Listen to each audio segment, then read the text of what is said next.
சிம்ம ராசி இந்த 2026ல எப்படி அமைய போகுது அப்படின்றத நம்ம ஜோதிடர்கள் கிட்ட கேட்டு தெரிஞ்சுக்கலாம். முதலாவதாக சுகன்யாம்மா நீங்க சொல்லுங்க. சிம்மராசி நேயர்களுக்கு பார்த்தீங்கன்னா, இப்போ கொஞ்சம் குழப்பம் ஜாஸ்தியா இருக்கும். அதே மாரி எல்லாத்துலயுமே ஒரு பயமான ஒரு சூழ்நிலை. கடன் வந்து நெறைய கடன் வாங்கியிருப்பாங்க. எப்படி தீர்க்கிறதுன்றது தெரியாது. ஒரு வீடு கட்டி நம்ம நடுவுல நிறுத்தியிருப்பாங்க. பசங்க படிப்புக்காக கடன் வாங்கியிருப்பாங்க. எல்லா விஷயத்துலயுமே அவங்களுக்கு ஒரு பயம். அதுவும் இல்லாம பார்த்தீங்கன்னா, அவங்களோட தேக ஆரோக்கியத்தையும், அவங்களோட பார்ட்னரோட தேக ஆரோக்கியத்தையும் அவங்களுக்கு கண்டிப்பா கவனம் தேவை. இந்த மாரி ஒரு சூழ்நிலையில பார்த்தீங்கன்னா, அவங்க தோரண கணபதி வழிபாடு செய்யறது மிக மிக நல்லதுங்க. அதே மாரி விநாயகருக்கு பார்த்தீங்கன்னா, தேங்காய் மாலை போடுறதும் ரொம்ப நல்லதுங்க. மிக சிறப்பு. அதைத் தொடர்ந்து மணிமுருகேசன் அவர்கள் கிட்ட கேட்டு தெரிஞ்சுக்கலாம். ஐயா நீங்க சொல்லுங்க. சிம்மராசி நேயர்கள பொறுத்தவரையிலுமே, நரம்பு சம்மந்தப்பட்ட விஷயங்கள்ல ரொம்ப கவனமா இருக்கணும். அடுத்ததா பார்த்தீங்க அப்புட்ன்னா, கணவன் மனைவி உறவுல தேவையில்லாத வாக்குவாதங்கள தவிர்த்துக்கிறது ரொம்ப ரொம்ப நல்லது. வண்டி வாகனங்கள்ல வித்தைகள் காட்டவே கூடாது. வண்டி வாகனங்கள் சம்மந்தப்பட்ட விஷயங்கள்ல ரொம்ப கவனமா இருக்கணும். பண்ணோம்னா, உடல் சார்ந்த விஷயங்கள்ல விபத்துகள் ஏற்படக்கூடிய ஒரு சூழ்நிலை உருவாகும். டாக்குமெண்ட் சம்மந்தப்பட்ட விஷயங்களையும் ரொம்ப கவனமா இருக்கணும். ஏதோ சின்ன விஷயமா நெனச்சீங்கன்னா கூட, அது தேவையில்லாத சிக்கல்கள உருவாக்கக்கூடிய ஒரு காலமாக இருக்கும். உடல் ஆரோக்கியத்த ரொம்ப ரொம்ப நல்லா பார்த்துக்கணும். அதே மாரி எதிர்பாலின ஈர்ப்புகள்ல ரொம்ப ரொம்ப கவனம் இருக்கணும். ஆண்களாக இருந்தால் பெண்கள் விஷயத்திலும், பெண்களாக இருந்தால் ஆண்கள் விஷயத்திலும் ரொம்ப கவனமா இருக்கிறது ரொம்ப நல்லது. மிக சிறப்பா சொன்னீங்க ஐயா. அடுத்ததாக ஆதித்ய சொர்ணலட்சுமி அம்மா கிட்ட நம்ம கேட்டு தெரிஞ்சுக்கலாம். அம்மா நீங்க சொல்லுங்க. அஷ்டம சனியின் பிடியிலிருந்து நிறைய இன்னல்கள், கஷ்டங்கள், துக்கங்கள், துயரங்கள் இப்படின்னு பட்டியல் போட்டுக்கிட்டே போலாம். ஆனால், இப்பொழுது உங்களுக்கு ஜூன் மாசத்துக்கு அப்புறம் வரக்கூடிய குரு, அப்படியே ஸ்டைலா ஒரு பார்வை பார்ப்பாரு. 9ஆம் பார்வையால் சனிய பார்த்து, அவருடைய அனைத்து விதமான ஒரு பிரச்சனைகளையும் தீர்க்கக்கூடியதாக இருக்குது. அவங்களுக்கான ஒரு சுக சௌகரியங்களை பெருக்கிக் கொள்வது. 12ஆம் இடம் விரயஸ்தானம் நீங்க பயப்பட வேண்டாம். சுப விரயங்களாக ஆக்கிக் கொள்ளலாம். அதேபோல தொழில்ல ஒரு பிரஷர்ங்க. மேலதிகாரி ரொம்ப டார்ச்சர் குடுக்குறாரு. என்னதான் பண்றது அப்படின்னு இருந்தவங்களுக்கெல்லாம், இப்ப ரொம்ப அவரே இவங்களுக்கு ரெக்கமெண்ட் பண்ற மாரி ஒரு பதவி ப்ரமோஷன்லாம் கிடைக்கக்கூடியது. அதேபோல 8ஆம் இடம் சொல்லக்கூடிய இடத்த பார்க்கறதுனால, சோதனைகளை சாதனைகளாக மாற்றி காட்டுவாங்க. இவங்க வேற ஒண்ணும் செய்ய வேணாம். வியாழக்கிழமை தோறும் பைரவர் வழிபாடு.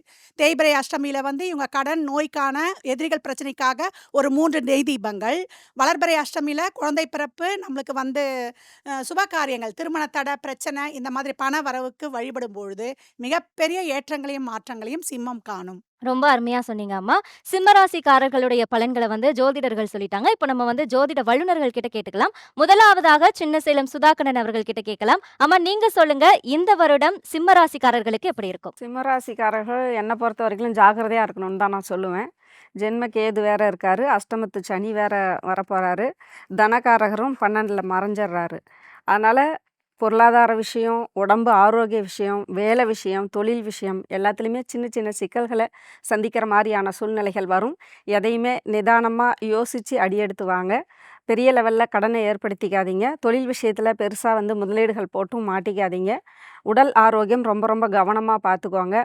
மனசு குழப்பமும் பதட்டமும் பயமும் இருக்கும். சிம்மம் அப்படிங்கும்போது சிவனுடைய அதனுடைய வீடு. அப்போ பார்த்தீங்கன்னா சூரியனோட வீடுங்கும்போது சிவன் கோவில் வழிபாடு, தீபமேற்றி வழிபாடு பண்ணுறது நல்லது. கேது பகவானோட தொந்தரவும் இருக்கிறதுனால ஆஞ்சநேயர் வழிபாடும் விநாயகர் வழிபாடும் உங்களுக்கு நல்லா இருக்கும். சிம்மம் ஜாக்கிரதையாக இருக்கக்கூடிய ஆண்டாக தான் என்னை பொறுத்த வரைக்கும் பார்க்குறேன். மிக சிறப்பா சொன்னீங்கம்மா. அடுத்ததாக யதார்த்த ஜோதிடர் ஷெல்வி ஐயா கிட்ட நம்ம கேட்டு தெரிஞ்சுக்கலாம். ஐயா நீங்க சொல்லுங்க. சிம்ம ராசிக்காரர்கள் சூரியன் அதிபதியாக இருக்கக்கூடிய ராசி. கண்டிப்பாக படபடப்பு, நரம்பு சம்பந்தப்பட்ட உபத்திரம், மயக்கங்கள் சம்பந்தப்பட்ட உபத்திரம், மருந்து மாத்திரைகள் எடுக்காமல் இருப்பது, விரதம் அதிகமாக இருக்கிறேன் உடம்பை கெடுத்துக் கொள்வதெல்லாம் காணப்படும். தாய் வழி உறவு, தந்தை வழி உறவு பெரிதாக போற்றப்படும். பெற்றோர் பெரியோர்களுக்கு அனுகூலங்கள் காணப்படும். எதிரிகள் விஷயத்தில் இந்த பதட்டம் படிப்படியாக குறையும். பழைய கடன்கள் பைசலாகக்கூடிய அற்புதமான காலகட்டம். மனபயம் நீங்குவது கண்கூடாக பார்க்கலாம். சுபவிரய பிராப்தம் ஏற்படுவது, தடைப்பட்டிருந்த கல்வி, வேலை வாய்ப்புகள் எல்லாம் நிவர்த்தி ஏற்படுவது, வண்டி வாகனத்தில் வித்தைகள் காட்டுவதை மட்டும் தவிர்த்து கொள்வது, வண்டி வாகனத்தில் இளம் வயதை சார்ந்தவர்கள் சிறிது கவனமாக இருப்பது, 24 வயதை கடந்த சிம்மராசிக்காரர்கள் குடும்பத்தில் துணை அல்லது துணைவியார் காதல் அமைப்பில் கவனமாக இருப்பது, தேவையில்லாத வாக்குவாதத்தை ஈடுபட்டு நல்ல உறவுகளை கெடுத்துக்கொண்டு பிறகு புலம்புவதையெல்லாம் ஏற்படுத்தி கொள்ளாதீர்கள். கண்டிப்பாக உங்களுடைய கணவன் மனைவி விஷயத்தில் உங்களுக்குள்ளாக பேசி தீர்த்து கொள்வது நன்மை ஏற்படுத்தி தரும். மற்றபடி படிப்படியாக முன்னேற்றங்கள் எல்லாம் ஏப்ரல் 14ஆம் தேதிக்கு பிறகு படிப்படியாக ஏற்படுவது கண்கூடாக பார்க்க. மிக அருமை ஐயா. அதைத் தொடர்ந்து ஸ்ரீரங்கம் கார்த்திகேயன் அவர்கள் கிட்ட கேட்கலாம்.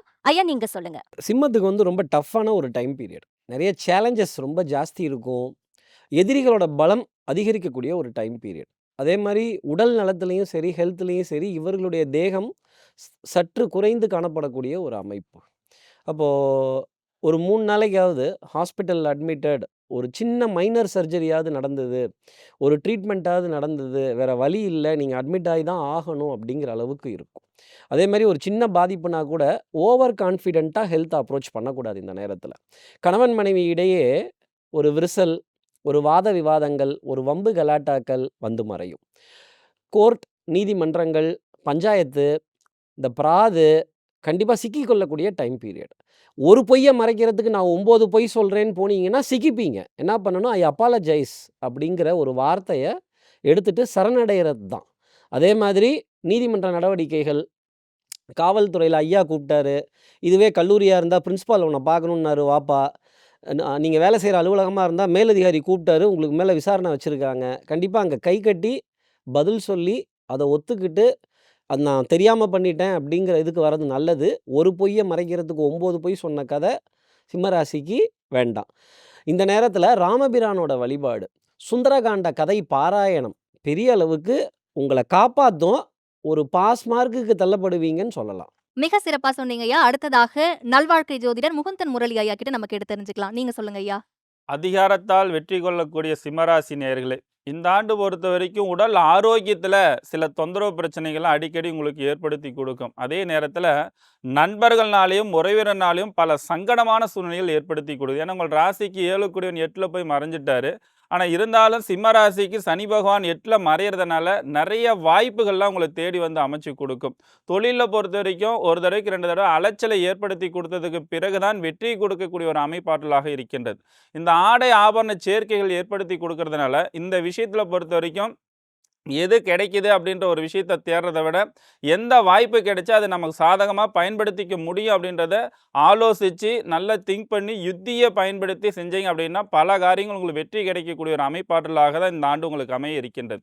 இது மட்டுமல்ல, சிம்மராசியை பொறுத்த வரைக்கும் வந்து பார்த்தீங்கன்னா உடல் ஆரோக்கியத்தில் வயிறு சம்மந்தப்பட்டது, தலைவலி சம்மந்தப்பட்டது, கால்வலி சம்மந்தப்பட்ட பிரச்சனை ஏற்படுத்தி கொடுக்கும். இந்த ஆண்டு உங்களுக்கு நல்ல முறையில் மாற்றத்தை கொடுக்கும். அதுக்கு நீங்கள் பாத யாத்திரை, கிரிவலம் இது செல்வதன் மூலமாக எல்லா வகையிலும் மனக்குழப்பத்திலிருந்து தெளிவாகக்கூடிய ஒரு அமைப்பாற்றல் உருவாக்கி கொடுக்கும். அருமை. அதை தொடர்ந்து சின்ன சேலம் கமாண்டோ கண்ணன் அவர்கள் கிட்ட கேட்டு தெரிஞ்சுக்கலாம். ஐயா நீங்க சொல்லுங்க. சிம்மராசின்னாவே இந்த 2026 வருடத்தில் அவங்களுக்கு அஷ்டமத்து சனி, ஜென்மக்கேது 2மே இருக்கிறதால அவங்களுக்கு ஒரு பயம், பதட்டம், எந்த ஒரு காரியம் செய்தாலும் அவங்களுக்கு ஒரு குழப்பமாக இருக்கும். அதே சமயத்தில் ஃபேமிலி மேட்டர்லையும் சரி, அவங்க ஃபேமிலிலையும் அதேமாரியே வந்து நண்பர்களோ, உறவினர்களோ அதிகம் ஃப்ரெண்ட்ஷிப்லாம் அதிகம் ஃபேமிலிக்குள்ளே வந்து அதிகம் இன்வால்வ் ஆகக்கூடாது. இன்வால்வ் ஆகுனா அவங்க குடும்பத்தில் பிரச்சனைகள், சட்ட சிக்கல்லாம் இதுமாரி ஆகிடும். அதுமாரியே பொதுவாகவே இந்த அரசியல் சார்ந்த விஷயத்தில் கூட சரி, இந்த டைமில் வந்து அவங்க சில பேர் பெரிய வம்பு, வழக்கு, கேஸு, விஷயம் இதெல்லாம் நிறைய மாற்றத்து இருக்குது. அரசியலில் கூட்டணி வந்து அதிகமாக எந்த அளவுக்கு வந்து பிளவுகள்லாம் வரும். இந்த பிளவுகள்லாம் இழுத்து எப்பயுமே இந்த குரு பகவானும் சரி, சனி பகவானும் சரி, இப்போ சனி பகவான் மீனத்தில் இருக்கிறாரு. குரு பகவான் வந்து கடகத்தில் வரும்போது ஒரு அரசியல் மாற்றமே வரும். கட்சிகளில் பெரிய பெரிய பிரச்சனைகளும் வரும். இதெல்லாம் எல்லாம் இழுத்துக்கட்டு அவங்க சரியான முறையில் வந்து கூட்டணிலாம் சரியாக வச்சா அவங்களுக்கு அரசியல் வாய்ப்புலாம் நிறையா இருக்குது. அதனால் வந்து நான் நீனு போட்டி போட்டுக்கிட்டு பிரிஞ்சு போனேன்னா அரசியல் மாற்றத்துக்கு இந்த 2026 வரத்துக்கு வாய்ப்பு நிறையாவே இருக்குது.